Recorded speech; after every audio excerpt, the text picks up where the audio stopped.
The wise man Solomon wrote about these in Ecclesiastes. We go back there, Ecclesiastes chapter 9. We see that some pain and suffering is simply a result of the way the universe is constructed. Remember, these things would not even occur if Adam and Eve had never sinned. But in Ecclesiastes chapter 9 and verse 11, Solomon says,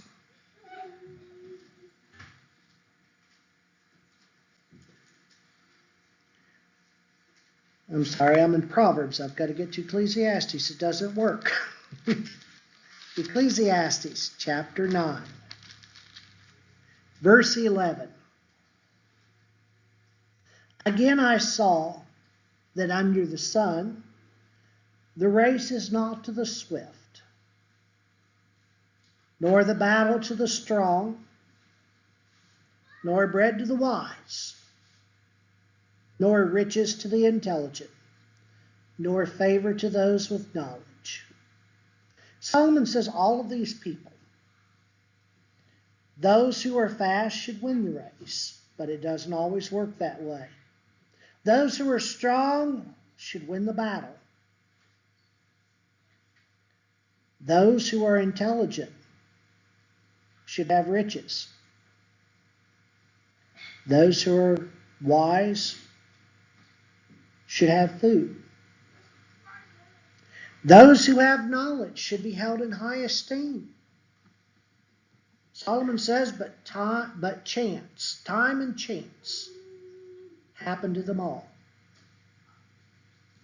For man does not know his time, like fish that are taken in an evil net, and like birds that are caught in a snare. So the children of man are snared at an evil time, when it suddenly falls upon them. Solomon mentions a bird and fish. Years ago, I was trying to trap a raccoon that kept getting in the chicken coop. So, being the intelligent young man that I was, I knew that the raccoon was going in not to eat the chickens. He was after corn. The fellow just loved corn. So, I took an ear of corn and I tied it to a steel trap. Guess what I caught? I caught a turkey. I caught a wild turkey. Don't ask me how it didn't take her head off. It caught her foot. It was a chance. The turkey came along and there's corn. She goes after the corn. I get a turkey instead of a raccoon. Solomon says there are things in this universe that happen by chance. Pure and simple accidents that cause pain and suffering.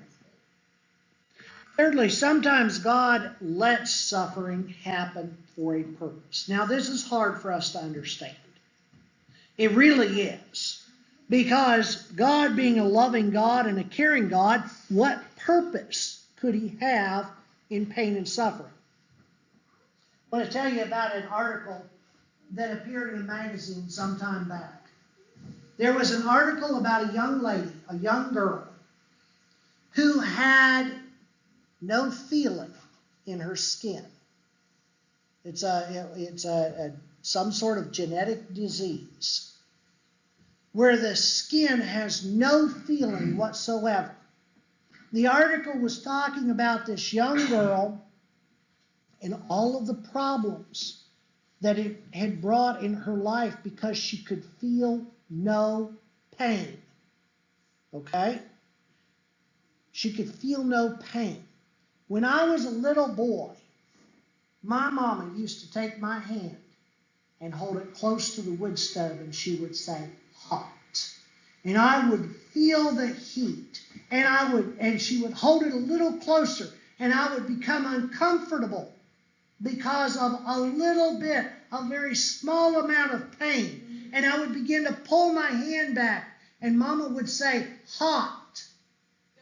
She wanted me to understand that I could severely burn myself by touching the wood stove in our kitchen. That pain, that discomfort served as a teaching tool to me as a child. Today, Kate and I do the same thing with our children. We don't want them to get burned. And so we bring their hand close to the stove and allow them to feel the heat. A little bit of discomfort teaches us a lot of things.